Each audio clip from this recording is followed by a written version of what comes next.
One.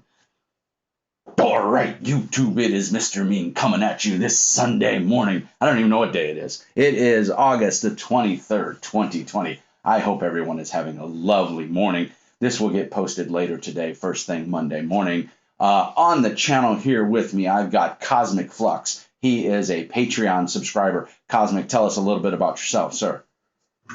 There's really not much to tell. I am a guy who plays role-playing games and video games, and yeah, that's about it. That's awesome. I see a lovely game collection behind you. Yeah, not quite as glorious as yours, but it's back there. No one can be as awesome as Mr. Mean. It's what you strive for, right? You wake up in the morning and you go, I'm going to have glorious hair and a game collection like Mr. Mean's. And I think NK... Yeah. Go ahead. I was just going to say, I actually moved the far bookcase over there. I moved some over into the middle one just to make it look less empty. Unfortunately, there's not much I can do on that top shelf. You know what? That means more room to buy more games, right? Right. There yeah, you go. I need more of the shorter size books to go on that top shelf. Yeah, I totally understand. All right. So, and always we've got the awesome, the bearded NK.zip from Indie Press. Sir, talk to us. Tell me what's going on. What's happening? Maybe he's born with it. Maybe it's Mr. Mean. Could be. There we go. Not much going on. I mean, it's quiet like every day has been since March. So I know, right? All there is to it. Stupid virus sucks. All right. So this part of the show, for those that are tuning in and may not have seen previous ones, I think NK, this is our third one. Yeah, I think so. Yeah, we do it once a month. I've done. Yeah, and I think you did the first one with me, and you did the second one. So, Cosmic, I think you've seen one or two of them possibly. It's called This Game. And what this is a segment that I think NK and I were talking about it, and it just kind of happened. Is that, we grab one game that we talk about that's influenced us in some way, shape, or form. You may hear my toddler screaming in the background. That's because I forgot to duct tape him to the wall, so it's he's running amok. It's a little meanie. It's my mini meanie. There we go. I'm gonna trademark that. He's having a blast. He's running around. We're smoking a big pork shoulder out in the backyard. So woo! I know life is rough. So yeah, that's what we do on the show here. We talk about these games. So since NK is our guest, NK, blah, I'm not awake. I said it. I need more of my energy drink. Since Cosmic is our guest, Cosmic, for everyone, is also a Patreon. So if you look on the Discord, you'll see he has a different color from everybody else. If you join the Patreon, you get that little benefit. And you also get to come on these shows and chit-chat and hang out with this big nerd and sometimes that big nerd down below. So, Cosmic, what game du jour did you bring to share with us? I brought Mutants and Masterminds. Nice. Excellent. And what about Mutants and Masterminds has influenced or shaped you, or is it just a game you frickin' love? It's a game I freaking love. I'm blocking it, but I've got all three editions of the book. Been a fan from the start. I guess I didn't really get into Champions until college, but me and friends in college, we played a bunch of Champions, and going out and playing a superhero is like one of the most awesome feelings at the table you can get. And Champions just always felt like you needed, calculators, and there was just so much. We played with an abacus, but I'm old, so. Yeah. But I really like Mutants and Masterminds because it's sort of that approach to D20. You get in there, you build your character. It's a familiar system. Just sort of that core roll a D20, add your stuff, and just save the world. So it's other than Shadowrun, which we've had discussions on. My love-hate with Shadowrun. Yeah. I'm in the same boat as you. I love the setting. Yeah. but the mechanics, especially the deeper you get into the life cycle of a particular edition, just the more cumbersome and clunky and over bloated it gets. So yeah, but I love Mutants and Masterminds because I can play out all of my my superhero fantasies. Go out there. And you're in New York, right? So what better place to be a superhero? I'm in Philadelphia. Oh, Philly, that's right. Well, cheesesteaks, right? There we go. We had that conversation this morning. So, real quick, favorite all-time character. Are you a GM or are you a player? I've done both. You've done both. What's your preference? I prefer to play. Sometimes it's nice to be the GM to sort of build a world and let people go play in it. Mm-hmm. But a lot of times I find when I'm GMing, I also have a story that I want to tell. And the players always want to tell their own stories. So yeah. Well, I look at GMing as giving them a playground and what they do in that playground. I describe the playground. They describe the toys in the playground, right? So it's a kind of a cooperative thing. And I think if the players go in knowing that like, look, I'm the GM. I have a story to tell as well, and I'm going to incorporate your stories into it. I find that goes over really well. NK, your thoughts? Because you're GM as well, don't you? Yeah, I don't do it as often as I'd like, but players will always ruin any story you want to tell anyway, so you might as well just plan to build off of whatever they're doing. Yeah, no. My first ever time GMing was for a 40K roleplay Death Watch, and the story I had in mind got completely obliterated. It was a rough time. Yeah. So Cosmic, what's your favorite character that you play, and what level is he? Oh, it's hard to say. I haven't actually played recently. I had a group when I was back in Portland. And moved to Philly a couple years ago.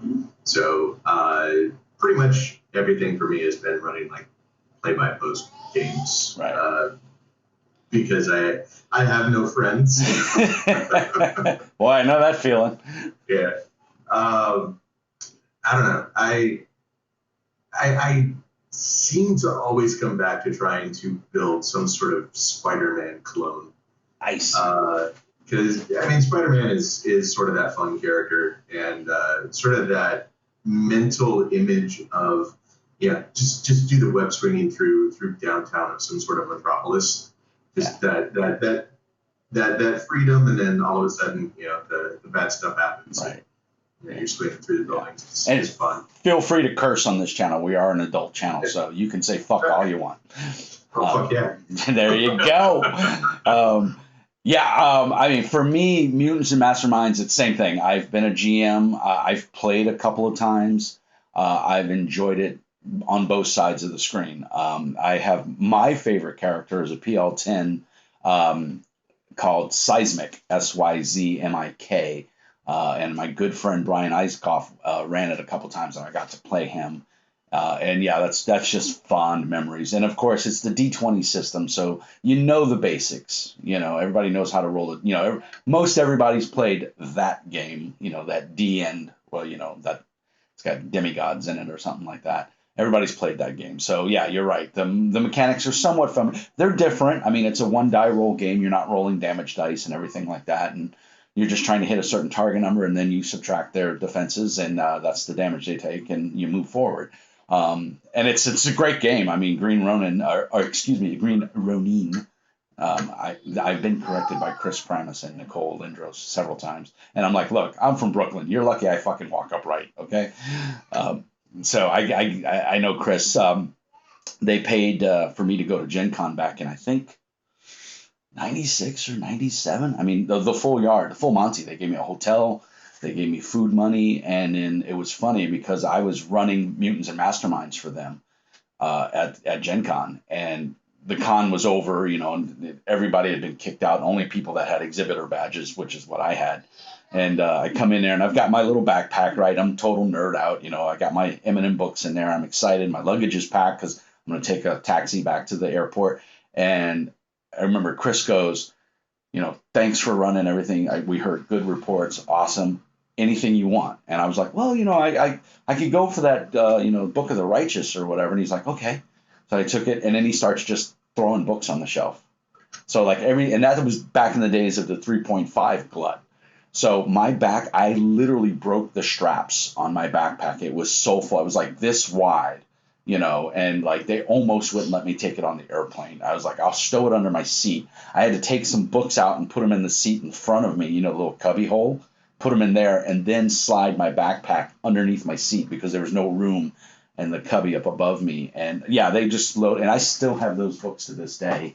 I think it's the Book of the Righteous, which was the one for like paladins and everything. It was a religious book for 3.5, and Book of Erotic or something like that they did. I had a bunch of stuff. Of course, all the M&M stuff, first edition. So yeah, love the game, man. That's a good call. That's a great game, and it's still going strong. Green Ronin has just put out some new stuff for it. And of course, there's tons of PDF stuff and great support. Anytime you want to run, man, I'll play.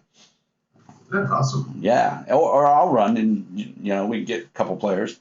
So anything else about Mutants and Masterminds? I really can't think of anything else. I mean, there's just so much you can do with it.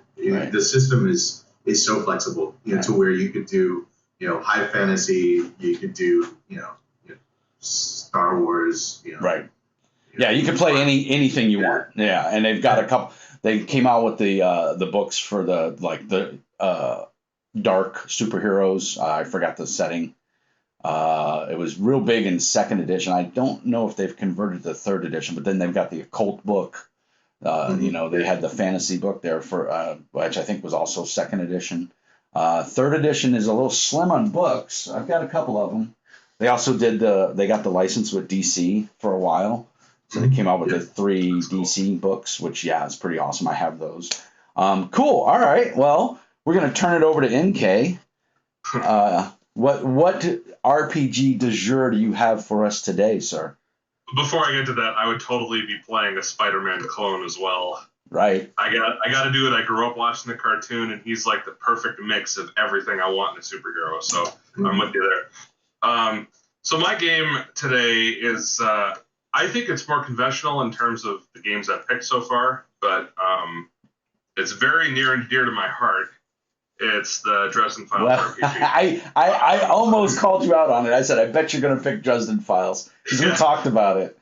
Yeah, I have brought it up before. It might have even been an honorable mention at one point. It was. But I am a huge fan of the series.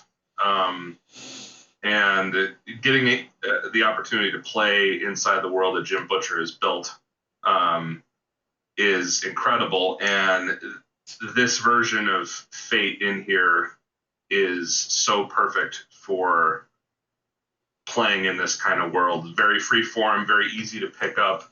It's not number crunchy at all. You're definitely encouraged to role play, which is something that I'm really into. And the book itself is also incredible too, because it falls right into the world of the novels. And you have like I'll see if I can flip to a page just so your viewers can see it, but you've got all your rules and everything like that, but every now and again you'll find little tidbits from characters in the series on like Post-it notes that are printed in. Yeah. I love that. And you'll have like, if you're familiar with the series, you'll have mentions from like Bob or Billy, and like you'll have like little Post-it note things right here, highlighted tidbits that make it look like something they're just writing themselves. And then of course, you've got, as a lover of design stuff, as I mentioned before, it looks like a notebook in the spine. You can see the spiral stuff. It's just it's a really cool layout, and the game is a boatload of fun to play if you can get the right group of players for it. Who did it? I don't have that version, so this is Evil Hat. Evil Hat. So it's done by Fred and his crew. Yep. Yeah. So yeah, and I've heard, I don't have that copy. Fred, if you're watching this, feel free to send me a copy for a review. I always have to throw that obligatory plug in there. But I have heard that is the best iteration of Fate for new players. Yeah, because it's so easy that to version is fantastic. Now, Cosmic, have you played Dresden Files? I have not. I have not. I've wanted to. Fate is something that I've always looked at, been intimidated by, but really wanted to play. I really like that they did the same sort of thing with Fate Accelerate there, that Dresden Accelerated. The same sort of it looks like it was put together by Billy. But a number of years ago, I started listening to an actual play podcast, Knights of the Night. Because they were doing Dresden Files, and I wanted to experience it because I didn't have a group that was going to play that. So I wanted to see how the game played, and that's how I get into a lot of actual play podcasts. But it also introduced me to, they were doing alternating that with Hunter the Vigil. So it's like, it's the White Wolf Monster Hunting game. So, but it was really neat to sort of see their going through and doing the same sort of thing with that, except in Cleveland. Some of the stuff that they work together into why Cleveland is the way Cleveland is. Right. Yeah, it's boiled into the system. Yeah. NK, are you the GM for that, or are you a player? I have GM'd it once, but I definitely prefer playing, and that's just because I want to get into the world. I want to, be a wizard or a vampire or a werewolf or whatever, and I have to check it out. It's on my list. That's every property for me, though. Like, I wish I was a Jedi. I don't want to GM it. Just give me a lightsaber. Like, so. Yeah. It's on my list to get. I frequent a lot of the used bookstores here in town. We have like 2 or 3 of them, and I'm always hoping to find a copy of it. I should just go on their website and pick it up, because I believe it's still available for purchase. And if not, I know I can get it as a PDF off of Drive-Thru.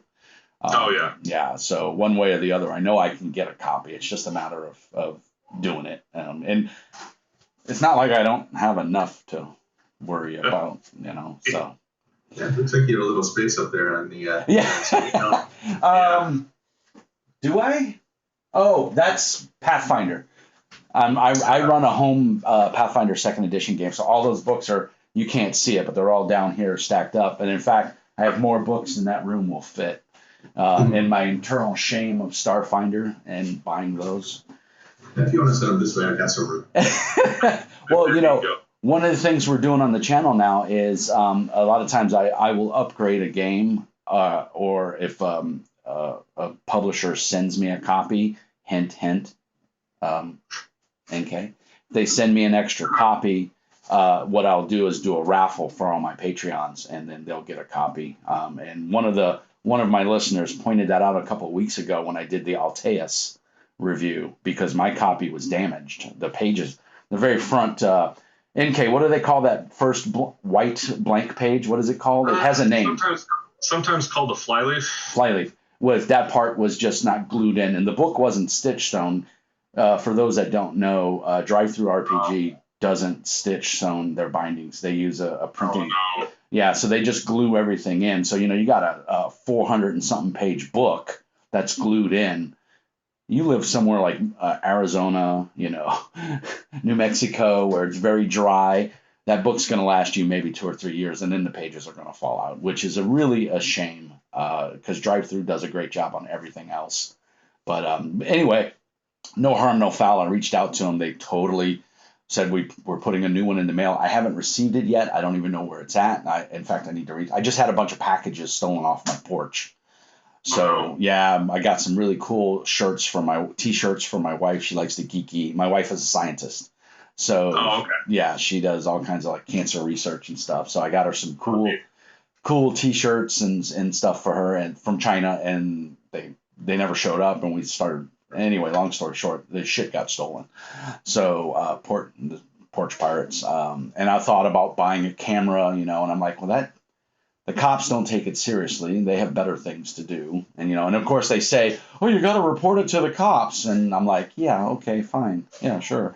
So I'm just going to go get a mailbox at like the UPS store and have all my packages delivered there. It's just, then I don't have to worry about it. Problem is I live in Duluth, the land of 3 feet of snow in the wintertime. So going out any more than you have to in the winter sucks. But it is what it is. It's either that or get my packages stolen, right? So, all right, NK. What else about Fate, Dresden Files? How many books are out for it? I've not followed along with the accelerated version, but I think they had 2 for this version. Was there a player book and a GM book? Your story and then your world, I think. Right. Oh yes, that's right. I forgot about that one. What was it called, Cosmic? I think it's Paragon Papers. Okay. Yeah, I think so that's 3 right. books. I remember they were relatively thick. How thick is that one? That's the main book, right? Yeah. This one is. That's the player's book. It's got a little bit of everything in it, but it's very close to 400 pages. Okay. Yeah. I knew they were pretty chunky books. Hardback. Yeah. I just got Lancer in the mail the other day. I wonder how that compares. Yeah, pretty. What's Lancer? Pretty close. Lancer is it was a Kickstarter game, and it's all about building your own mechs and having them fight. So I'm a huge fan of the Armored Core series from like the early days of PlayStation, and this is the closest I've ever seen anyone get to it. Nice. This is 425 pages, so yeah, pretty close. All right. Cool. Well, I have never played Dresden Files. We talked about this before in one of our previous, that game or this game, however you want to phrase it. And it's definitely one that's on my list. I do want to try it. I would like to definitely give it a whirl. So that I get. It's the one thing, unfortunately, about it though is I think it's one of those games where you need a little bit of understanding of the lore of the books to really do the game justice. Right. Yeah, I haven't read it. We talked about this. I haven't read those books. I think did you send me the audiobooks or you sent me something? Yeah, you sent me something. I don't remember. The audiobooks are amazing. They are. The problem is the only time I have to listen to audiobooks is when I'm on my way to work. And the last 4 months, you know how that is. Let me get out of bed. Oh, look, I'm at work because right here is where I work. This is all. I got a sit-to-stand last month, which is why I look weird. But I'm standing right now. That's why. Yeah.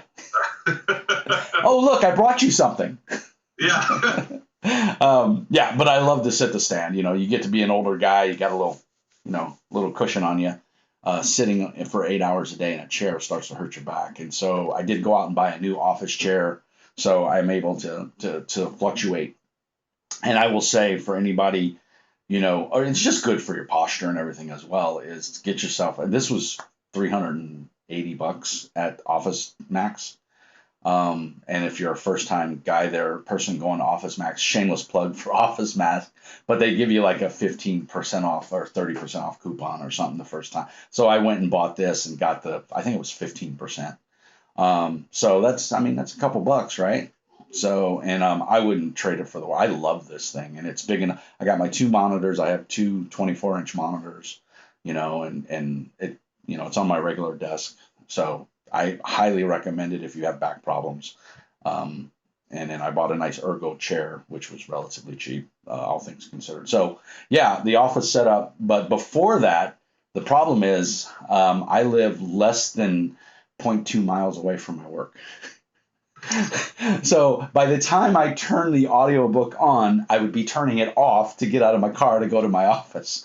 So it just happened to work out that way, that when I got the job, they were like, oh, this is our office. And I'm like, I can walk to this. I literally can. I could walk down the hill and turn left, and I am literally at my office. Nice. So yeah, well, it's great in the summer. Wintertime, not so much. But yeah, so Dresden is definitely, obviously I love Mutants and Masterminds, so great pick there, Cosmic. Dresden Files definitely on my list to try. I think, NK, you should run a solo game for me. I think the guy to run it is Conrad. He would handle GMing that better than anybody. Well, and he said he would run a game for us. I'll try to loop him in. We'll see if he can get off nights. Yeah. Well, maybe after he gets off nights. Yeah. Right. So, my RPG du jour is kind of going back to 1998. Some of you might not have even, excuse me, 96, 97. I'll just show this. Anybody know what this is? L5R, I'm guessing. Good man. This is the second edition, which was broken up into two books. There's the Game Master's Guide and the Player's Guide. So this is the second edition. This is first edition. This was the Gen Con release. I was there that year. I used to try to go to Gen Con every year. Now it's just so crowded, and I just don't want to. I don't want to go. I don't like standing in line. I don't like large groups of people. So yeah, but the cool thing was I was able to go and get a bunch of signatures, and stuff like that for the book. Yeah, when I bought it, it was a collector's item. So I'm very proud to have it. This is the first edition. As you can see, that's the entire game. Then when they revamped it, that's just the Player's Guide. So, but amazing book, great cover. It has stood the test of time. It's got a little wear and tear on the bottom there, but they used the roll and keep system, which was you had 5 rings like the Art of War, and Earth, Fire, Water, Air, and Void. And you had ratings in those, and then you had skills. So it was a stat and a skill, nothing new, nothing innovative, except for the roll and keep system at the time. I don't think there was another game that was doing anything close to that, which was whatever your ring was, like say Earth, and say you were trying to do something strength-based, and you were trying to move a rock. So you would do, Earth plus athletics or something. You would say it was a total of 7 dice. You had 4 in your Earth and 3 in your skill. You would roll those 7 dice, but you would only keep 4. Whatever your ring was, you would keep. And it had great mechanics. One of my all-time favorite games. I played a campaign for a year. We knew the game was coming out because John Wick was a friend of mine, and I knew it was coming. So we were using GURPS to play Legends of the Five Rings so that we could get into the mindset of Rokugan, which is the mythological land of this game. Rokugan is basically an homage to Thailand, Tibet, China, Japan, Philippines, all the Asian cultures in the world. And there's a little bit of something of all of those cultures in this book. So it is, by far my favorite Asian style game, so to speak. It's one that I would love to play. I would drop almost everything to go play it. It's that good of a game. And, 96, 97 was the first Gen Con. 96 is when they released it. John Wick was the main author at the time. He was with Aldrich Entertainment Group, AEG. And then the lead artist was an awesome dude. If you look at any of the art in the first and second edition, the main artist was Brian Snowdy, Snowdy, Snoody. And everyone picks on him about his name, but he was an amazing artist. He's dropped off the scene. I don't know where he is now or what he's doing, but during the heyday of the L5R days at AEG, which was a great run for them, he made a lot of money because he did a lot of that art in those books, and he was the RK Post of the 90s. In the 80s, we had RK Post for Vampire and Werewolf, as an artist, and he set that theme, that mode, that genre, the look of Vampire and World of Darkness. Brian Snowdy set the look for L5R, and I think the game, Fantasy Flight has it now, but I think so. They've closed out their RPG division. They're finishing up whatever books they have in print right now, and I believe Asmodee does board games. They're a French company, does board games. I think they're shutting down FFG and rolling everybody over to this new company. I don't remember their name, but they're the guys that they're picking up the Genesis line, the Star Wars line, the L5R line, and they're going to be the new RPG line for Asmodee. But I think they're a tertiary, it may be something to do with taxes. We don't know. They don't tell us that kind of stuff, right? So, But the game is still alive. They've changed the mechanics now. They use D12s as well as D10s. I don't like it. I was in the playtest for it, and I went, nope. But I'm a grognard, and it's not my D&D, so it sucks. It's not a D&D, so it sucks. Where's my Thaco? But it's still a good game. I mean, the world setting is still the same. Brian Snowdy's not doing the art, so the art's okay. I mean, to be honest, I didn't like the art style they went with for the Fantasy Flight version, and the 2 sets of dice. You know, the original first and second and third edition of L5R, you just needed D10s. Unless you were playing in the D20 world, then you used all your dice, because they did do a D20 version, which was fine for 3.5. It just wasn't my cup of tea, but I do own it. It's in here somewhere.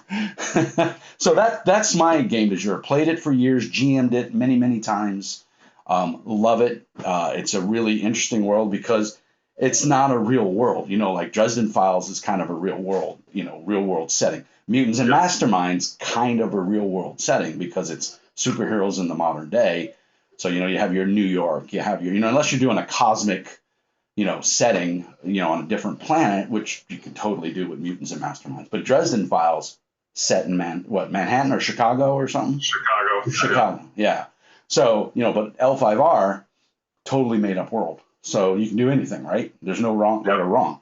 And that was one of the strong appeals for me, is that I could set up my own, I could still use the lands that they gave me, but they left it open to interpretation, which was really cool. So great game. I was just going to say, it's sort of inspired by like our world, right? Oh yeah. They definitely took Japanese mythology, Chinese, and everything like that, and really just went wild with it, Yeah, so similar to what AEG did with 7th. Right, exactly, which is also John Wick. Yeah. So, and in 7th, yep, they came out with the second edition of 7th, which one of the highest funded Kickstarters ever. I think Monty Cook, not Monty Cook. No, not Monty Cook. What's the other guy? 13th Age. I can't think of his name now. Can't remember his name. Yeah. He did the Invisible Sun RPG and Numenera and all of that. He blew John Wick's record out of the water with the one RPG. But that being said, I think the backers for Thea, which is the 7 Seas, they're still waiting on books. And it's been like 2-3 years now. So the good news is John Wick got picked up. His company went defunct. He went out of business. Sad. But he got picked up by Chaosium. And so he's working with those guys now, and they're going to fulfill all of the Kickstarter back. So that's good. So those people it sucks to wait 4 or 5 years for a product, but at least they are going to get it.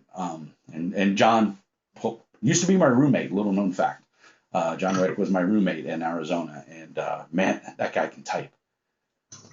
Oh my God, 10,000 words in an evening was nothing for him.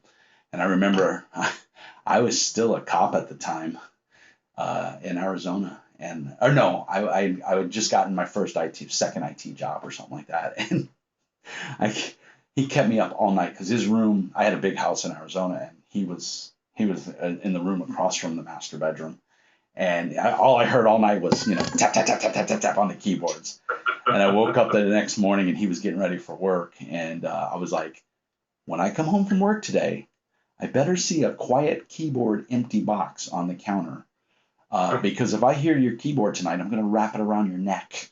And John Wick's a little bitty guy. I'm 6 foot, 250 pounds. I'm an ogre.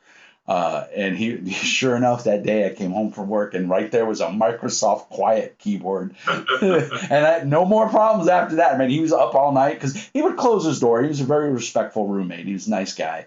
But it was just clack, clack, clack, clack, clack, all night. And I was like, I'm going to kill you. And I'm a light sleeper, so it was crazy. But yeah, good times. Him and his little Mac Mini. He had a Mac Mini because he moved around quite a bit. He had some bad things that happened in his life. So it was a very volatile time in his life. And so he lived with me for a couple of months until we sold the house and moved out. But yeah, it was a good time. And the stories that he had to tell about, working at AEG and everything was just enlightening, and NK, this, publishing a book is not easy. And you think working for a big game company would make it better. It does not. There's trials and tribulations everywhere. I have nightmares about it. Yeah. So, have you guys ever played L5R? It's the current version has been on my wish list for a while because I actually really adore the art style in it. I really like what they did with it. There's no according for taste. It's not your fault. But I'm not coming in from from an old school perspective of knowing how the first one was. So yeah, it grabs my attention. I love the concept. I've always wanted to play it. I just haven't picked it up. And the rules, the new rules are not bad. Don't get me wrong. It's just I don't like them. You know what I mean? It's like Star Wars West End Games. Phenomenal game, right? Everybody knows it. I've got a couple of the books. I hated the system because it's cosmic. It's up there with Shadowrun, chugga, chugga, chugga, let me count out my 10,000 D6s, and oh, wait, I get to re-roll sixes, chugga, chugga, chugga, so yeah, it's just a system that doesn't, but the world, of course, Star Wars, who doesn't love Star Wars, Trekkies, but, I had to throw that little jab in there because I'm a Trekkie, but I got the lightsaber back there. It's Qui-Gon's lightsaber. Those are disc plates, if you guys have ever heard of disc plate. They're metal art, basically. They come from Poland. Totally worth it, man, because they're magnetic. You just go on the wall and pull it right off and take it. That's awesome. Yeah, they're really cool. And it's $2.99 a month if you join their disc plate club. It's $3 a month. But what that does is get you free shipping. And some discounts. You get like a 20% discount. So that's their smallest size. I think it's 18 by 24 or something like that. And you can get them printed in landscape as well. But what's nice about that is after all your discounts, it comes out to like $30. You got a piece of art for $30. And I got when the GM smiles, it's too late, which is awesome. I got a Borderlands one because I'm a huge Borderlands fan, and then I have a big D20 over in the other corner, which you guys can't see. So, yeah, totally worth it. I pimp for them. I think it's great stuff. It's metal art. You don't have to worry about dinging it, or you don't have to be fragile with it, And when you move, you just peel it off the wall, and they come with a special backing that you peel off, and it takes the magnet with it, and you don't do any damage to the walls. So, because this is a rental house, we're hopefully planning on buying next summer and get the hell out of here. And I can have a real studio with all my hobby stuff because it's a nightmare in here. So yeah, that's the 3 games, guys. That's pretty cool. That's quite a different. We got superheroes, we got supernatural, and then we got samurai. You don't get much more eclectic than that. That's pretty good. Cosmic, did you have an honorable mention? Was there one that you were like, I'm not quite sure? Yeah, Shadow. Shadow. I would say probably it's the game that started it all for me. Is AD&D. Oh, yeah. So yeah, I am not many years behind you. Right. So I think I started. I forget which box it was, but it was like basic set back in 1981. I was 11 years old on a Boy Scout camping trip. Nice. So probably the white box. Possibly, yeah. Yeah. It was. I mean, that was the start of everything. Unfortunately, my time since then, especially once you get out of college and you don't have like weekends and nights to just go and hang out until the sun comes up. So yeah, it's been hit and miss here and there. I think the last time I actually played in person was like last October. Before that, it was like 5 years before that. Wow. Just that's a while. Because my previous group had fallen apart. Yeah. And between work and more work, there just wasn't time to get a group together. Yeah. It wasn't actually until I got here and I'd kind of forgotten about everything until I saw the announcement about Shadowrun 6th edition. And I thought I kind of miss all that. Yeah. I started looking more into being able to do that, and I've been able to get into like Shadowrun missions, and it's a few bucks a play, but just being able to get in and play a game and still awesome. Yeah. So yeah.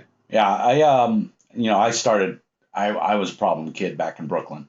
I got into a lot of trouble and did some really stupid things, and so My mom was walking home from work. She was a nurse, and she was going by some corner liquor store or something, and she saw this thing hanging on the comic book rack, and it was in a Ziploc bag, and it had these three little white books that were stapled with a sheet of paper, and it was labeled 1 through 0, 1, 2, 3, 4, 5, and it was called Dungeons and Dragons, and she picked it up. She thought, because my mom was a big reader, she read a lot of sci-fi, a lot of fantasy, and so of course, as the oldest kid, I fell into it, right? Fred Saberhagen and all the Lord of the Rings, everything. I read it all, and so she got that for me. And thought maybe this, and it said it was a game, so she was like, "What, a game?" And she thought, "Oh, I'll play it with him." And then she read the rules and she went, "Nope, not for me." Yeah, But she gave it to me, and I was a wee lad of 7, 8, 9, I think. And so I remember her sitting down with me and cutting out all the chits. We had a red Yahtzee cup from a Yahtzee game, and so I would use that. And then I got a couple of them. Well, I got my youngest brother with me, and we made characters and we played, and the addiction went from there. And of course, it's led into this. Um, yeah.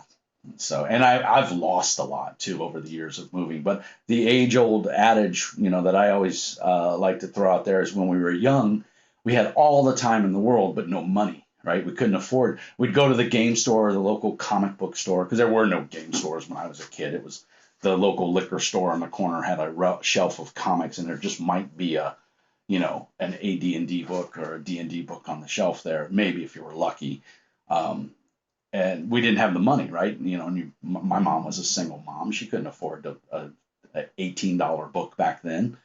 So it was just one of those things. And then now we're older, right? We're all older, and we have the money. We just don't have the time.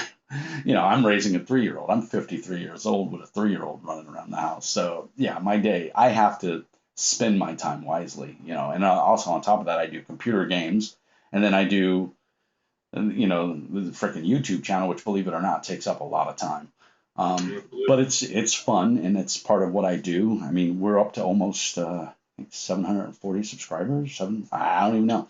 So yeah, thank you, man. It's a lot of fun. And then, like I said, this show came up just from me, Tex, and NK, and I think Conrad. We were all talking. We did a second interview, and I was like, we should do a show where we talk about our favorite games. And it was like, yeah. So just make it once a month. And so, Cosmic, I thank you so much for making yourself available. Yeah, so it's awesome. And, for your Patreon support is awesome. And so I'll give my quick shout outs. I'm on MeWe. I'm on ZellyPay if you want to donate to the channel. I'm on Patreon. There'll be a link in the description. And then, of course, PayPal Pay Me. You can send donations to the channel. It goes into all of this. I also have an affiliate link on DriveThruRPG, where if you purchase any of these fine games we've talked about, I get a little bit of a kickback, and it doesn't cost you any extra money. So, in fact, I'm going to use my own affiliate link to go buy Dresden Files. I'm going to pay myself to play games. I like it.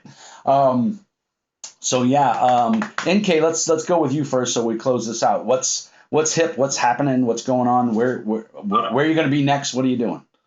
So we're actually the indie guys and I are in the process of preparing chapter 2 of our free campaign. So we just wrapped up our first editing pass on it, and I'm going to be starting to assemble it here in the next few weeks in InDesign. So that'll be coming pretty soon. We're really looking forward to that. Introducing some new mechanics, gameplay mechanics and stuff like that. So that's always fun. Some airships? I'm sorry? Airships? No, it's definitely more of an investigation sort of detective story. It's a sore spot in the game's history right there. It'll be fun. We do want to do an airship thing, though, so that's coming, believe me. Right. Sure, we've heard that. And you can check us out on neverdarkenough.com. We're on Amazon, DriveThruRPG. We might even be in your local game store, so take a look. And I'm on Patreon as well. And that's just because I'm a writer and I like sharing weird short stories that I come up with. Please send me your Patreon link so I can put it in the show notes. Yeah. So if any of the meanies want to help support you, that's I'm not a fan of Patreon. I'm the first one to say it. I don't like their business practices, but it is the easiest way to support your favorite creative people. Mm. Until somebody comes out with a better system, it's the only way to go. Yep. And it does work. I mean, I don't have to do anything. The money just shows up in my account every month.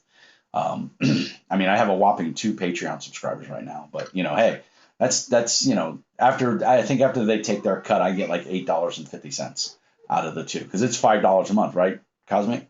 Yeah. Yeah. So, but you know Yeah. what? That's $8.50 I didn't have before. So I thank my Patreon subscribers and anybody else who wants to help support us creative people that do things. I love seeing the comments where, oh, you're an idiot, or the negative comments about, you were babbling about this and you didn't even tell me anything about the game. And then I go and look at those people's, because, you got to have a YouTube profile, right, to comment. And they don't have anything. And I'm like, if you think this is so easy, please, please buy yourself a camera and get up here and try to do this, and not go, because public speaking is just that. It's public speaking. And even though you're talking to a camera, it's not easy. Especially when you start thinking there, and I'll tell you, there's some nights where I lay there and I go, so that video had, 300 likes, but it had 5 dislikes. Why did they do? I don't focus on the 300 likes. They say, 300 people like my video. Great. No, those 5 dislikes is like, oh, what the fuck did I say? What did I do? What? Wow, man, they're dicks. Yeah, who are these 5 assholes that want to, because YouTube doesn't tell you. You just see a thumbs down is all you see. So, and I get it. That's the joy. My retort to those people that do take the time to comment, and I do appreciate any comment, whether it's good or bad, because they did take their time to comment. Even if they say you're an asshole and you suck and I don't like your format, they watched at least 10 minutes of the video, right? But the nice thing about YouTube is you never have to go back. It's not like your cable channel where that's all the channels you have and that's the only thing you can watch. You can turn me off and you never have to see me ever again. And that's so I guess my point is you don't have to leave a derogatory comment. You can leave a negative comment or a constructive criticism, but you don't have to be a jerk about it, but it's easy to be the 800-pound gorilla behind the keyboard, because there's no repercussions, right? So, and like I said, 99% of the people that leave those negative feedbacks, they don't have any content of their own, so, and it's hard. It's hard to put yourself out there and take the criticism and everything, but it's fun too. I mean, and I recommend if you've never done it, give it a shot. You might find out that you I'll like tell it. you, the one good review you get is worth all of the negative comments you see. Oh yeah, yeah. For the most part, yeah. I mean, my dad used to say it takes 3 attaboys to clear up one oh fuck. So, but I will say, I know at least on my channel, I don't look at other people's channels in that regard because it's none of my business. But for the most part, I would say I'm in the 95 percentile positivity. I mean, I get a lot of good feedback and I get a lot of constructive feedback. And like even my wife was like, I noticed when you do your intros, it sounds like you're begging for money. And I'm like, well, I am. I'm poor. Damn it, give me your money. But she's like, maybe put that at the end of the video. And I'm like, oh, I didn't think of that. So I think the last couple of videos, I'm not sure, Cosmic, if you've seen any of the new ones I've done, but I think I put all that stuff at the end of the video now. And it feels better, believe it or not, as I'm doing it. Because it's always awkward when it's like going up to your best friend and going, hey man, I can't make my rent this month. Can you help me out? That's kind of how it feels. Or calling your mom and going, yeah, I got laid off. Can you help me make the car payment? It's that it just feels bad. So it does feel better, and I thank my wife for that construct because I never thought about it. Right, I just keep going and do what I do. So, but it's definitely not easy. And then the technicality that goes in it. We're not doing anything fancy here. I don't have any crazy overlays because I have no skill in Photoshop. But I would love to do some overlays. I would love to do some live streaming. I did try to live stream my Pathfinder game. I think we did 3 or 4 sessions, and it just didn't work. There's a difference. Shows like Critical Role and Rage by Night and stuff. TJ Storm and all those guys. They have a very Monty Cook or not Monty Cook. What's his name? Yeah, Monty Cook. Strongholds and Sorceries or whatever. They have professional studios and they have light rigs and, they have cameras, and everything. So I'm just a schlub with a laptop and a camera. One of my viewers, Miguel, he sent me this awesome Sennheiser microphone, and it sounds great and it works for recording. So it's all. So I think I have the best viewers in the world. Guys like Cosmic, always, I'll throw out there, good morning, my meanies, and he's like, hey man, and it's cool, especially during this time of working from home. It's real easy to get depressed, or just be in a funk. And I got a super awesome, touching Discord message from one of my viewers, and he has MS, and he's pretty much bedridden, and he can't get out very much, and he can't work, and he's like, your channel's the only thing that it's one of the big things that keeps me going. I love your personality, I like your enthusiasm, and I'm sitting here crying reading this, because Mr. Mean is just like, but this guy just hit my heartstrings, man, and he's like, I look forward to your videos and it means a lot. And, I know it's in my, I just want to let you know, thank you for your service. Cause I usually talk about my military stuff for a while and, it was just heartwarming to know that I brought a little slice of joy to somebody's life, and that meant a lot to me, and, the guy's super cool. So I'm going to hopefully run a game for him and his lady friend. And I'm looking forward to that. So it's the little things you can do. If I brighten somebody's day with my shenanigans and my silliness, then that's really all that matters. And when you guys come on, it may be an hour, 2 hours out of your life, and you're like, I gotta talk to this schlub again. But know that you're making somebody smile. Cosmic, you've been great.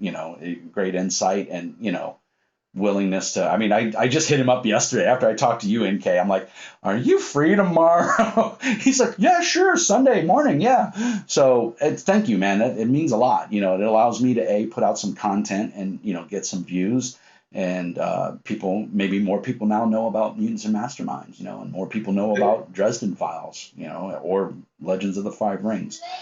So cool. That was my babble. Now that I'm about to cry, NK, thanks for sharing that. Are we going to see any video presence from any of you guys? You going to be on Deeges and Dragons or anything? I think Deeges and Dragons is done with us for the time being until they start their next season. Okay. Slackers, no commitment. You see, Mr. Mean is here for you. I don't put baby in a corner. Okay. We're in talks to help build up each other's communities and develop a sort of web ring, to use an older term, right? To try and coordinate communities and things like that, but nothing in the immediate future. Okay, cool. And those guys, for my viewers, go check out Deeges and Dragons, right? Yep. Yeah, awesome community. They've got a Discord channel. Yours truly, Mr. Mean, is on there. NK's on there. Most of the guys from Indy are on there as well, right? I'm pretty sure they are. Yeah. It's kind of become a collaboration zone for a lot of fellow indie developers. Yeah. So it's fun to watch them play Shattered. I mean, they did I don't know how many episodes, 5 or 6. They did 5, and they've broken up. They've played like Kids on Bikes. Right. They're not just doing Shattered. They're doing a lot of different games, and the GM is pretty good. It's a lot of fun to watch them. They're silly. So if you like my channel, there's a good chance you're going to like theirs, because they do some wonky stuff. What about you, Cosmic Flux? Are you doing anything cool, or do you have your own Discord channel you want to plug or anything like that? Yeah, not really. I'm really boring. No, you're not. I don't think I could do a YouTube channel on my own. Maybe with other people, but I just don't think anyone would want to sit for periods of time and watch me talk, especially since I usually don't think I would have enough to talk about. That is one of the comments I get quite a bit is, how do you, you don't sit there and go, which a lot of people do when they public speak. And I don't know. It's, I don't want to say it's a talent or a gift. I think you either have it or you don't. I do have the gift of gab, and that's why I like doing these shows. Like I said, we're going to have Brian Bernstein on the channel, hopefully next Wednesday, and we're gonna do an interview with him. I might even try to live stream that so that I can get questions from everybody. I think that would be a blast. He's not a big technology guy. He's an older gentleman like me. In fact, I think he's older than me, which that makes him old. But yeah, I'm really looking forward to that. I want to get some other people. I am going to have Mike Pondsmith on the show from Cyberpunk. Him and I, dude, yeah. yeah, him and I are old friends from back in the day. He's just been so busy with CD Projekt Red and Sure. The Witcher, and as well as the new Cyberpunk. And it was funny because I sent him an email, right? I went to rtalsorian.com, which is literally just it's a WordPress page. They used to have a really big internet presence back in the day, but of course things are, you don't survive super long in the game industry, unfortunately, unless you're one of the big boys. But anyway, he still has it. So they had to contact us, and I hit it, and I said, I'm not sure if Mike remembers me, long-haired guy, blah, blah, blah, pimped a lot of games for him back in the day, and, WonderCon and PacificCon and DungeonCon back in California. And I didn't think it was going to go anywhere. I got a small YouTube channel. Would love to get you on this channel and talk about, the new Cyberpunk and blah, blah, blah. And like 3 days later, I get an email. Hey, this is so-and-so, Mike's PR guy. And I'm like, Mike has a PR guy? What? But he's like, Mike totally remembers you, and I've put you down for a press copy of, Cyberpunk Red, and I did get it on drive-through. They sent it to me as a PDF, so I have the new Cyberpunk rules. And he's like, yeah, and Mike would love to come on the show. It's just he's really busy right now with CD Projekt. And I was like, Sure. Totally understand. He goes, but I got you on the list, and when we get some free cycles, we'll definitely add him. So I'm like, I'm totally waiting for it because I grew up with Cyberpunk. That's that's my favorite game. You got to let me know when that's coming, because I'm obsessed with Cyberpunk as a genre, and he's like the god of it in the RPG space. So yes, yeah, I would love to get him and William Gibson on the same. That would just be amazing. Yeah. So yeah, that's. I'd probably offer you my firstborn to get on the call with both of them at once. Well, first of all, why would you curse me that way? I have a toddler. Money, brother. Money or nothing, okay? Yeah, there you go. I don't want another kid. I got 3 already. One more? No. My wife teases me a lot. She's like, we could have a little girl. I'm like, you could get a swift kick in the crotch. They're both free to start with, She doesn't think that's very funny, though. But yeah, I'm hoping to get Mike on the show. I was going to reach out to the guys at Vampire: The New World of Darkness, but I'm not a big fan of their products. It's just not rubbing me the right way. I mean, I do have the new Vampire, and I love the mechanics. I just don't like the political crap that they put in their book. It just doesn't jive with me. That's just me. I'm not saying it's a bad game, and I recommend you go out and buy it. If Vampire to me is a quintessential game in the gaming community. It's the first RPG that really, really brought home the role playing part of the game. Before that, it was D&D was always the big boy. GURPS was always in the background. There, Palladium was always in the background, but nobody sat there and said, well, I had Sir Villith, and we slew the mighty dragon, and then we rebuilt this community, and I interacted with this. It was kick in the door, kill the monster, take the treasure, and go on to the next adventure. Whereas Vampire really brought that angst, that drama, and it brought hot chicks into the role playing industry. Let's face it, because before that there weren't too many, and so Vampire, I think, definitely has its place in the RPG Hall of Fame. But this new version is just not for me. It's just not my cup of tea. It doesn't make it a bad game. It's just not for me. It's like D&D 5th edition. I don't like to run it. I can't stand it. I think it's a horrible game. But to play it, if you got the right GM, I have the right GM right now. I'm playing in a Sunday night game, and I'm playing a cleric of a beer god, a dwarven. And you can imagine with my personality how well that's going. Can't go wrong with that. Yeah, I'm having a blast. And my GM he was my old Vampire GM from California. He's a really great guy. And so it's not so much about how much damage we can do on a hit. It's about how much story we can tell in the three hours that we play online. So it's a lot of fun that way. And if anybody gets into a game like that, I highly recommend you put your all into it, because it will be rewarding. You'll have those stories, that are just like, wow, and it's always fun when you talk in character. You're talking about a game, a mythological make-believe place, but you talk about it like it's real. Like Cosmic, you've had those M&M sessions where it was like, in Seismic, I did this and I was able to save the car from. You're talking about it as if it's real, and so that's where the love and the passion comes through, and you've had a good time.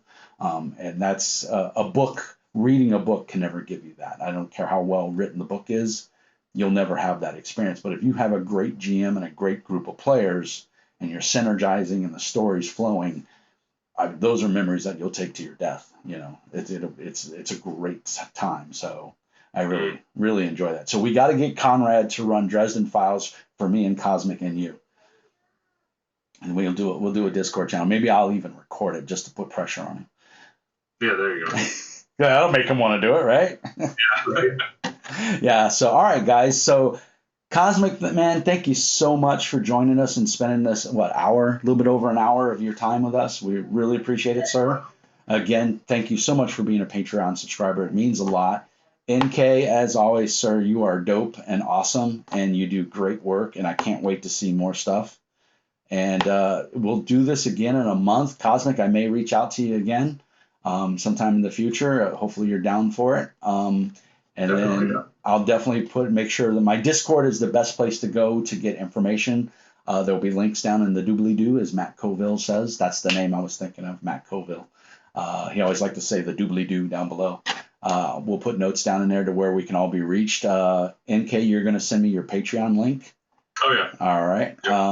And Cosmic, anybody you want to give a shout out to? Your mom, your dad, your friends, your brother, your lover, your sister, your cat? I don't have a cat yet. I should get one. Should get one. My mom and dad, who actually when this whole COVID thing started, I was super worried, but they've taken it seriously. So I'm glad they're still around, boiling in the Arizona heat. And staying socially distanced. Awesome, man. That's great. And happy love and shout outs to your mom and dad. Thank them for giving birth to you so that you could come here and hang out with this big nerd. NK, what about you? Any shout outs to anybody? Your wife for putting up with all your shit? Yeah, shout outs to my wife. Her anniversary is next week, 5 years, and she's put up with me for this long, so shout out to her. She did reach out to me and ask me where she could bury the body. I didn't know what that meant. So, yeah, I'm going to give a shout out to my wife, because she is taking great care of my son right now so that we can record this without hearing a little monster screaming in the background. Not that that's necessarily a bad thing, but thank you guys so much. We're going to go ahead and end the stream. Remember, we'll put notes down in the doobly-doo, and this will be posted later on this afternoon or early tomorrow morning for those. And I hope everybody enjoys it. Please put in the comments your favorite RPG. And remember, next month we'll talk about that game. Good night, everybody.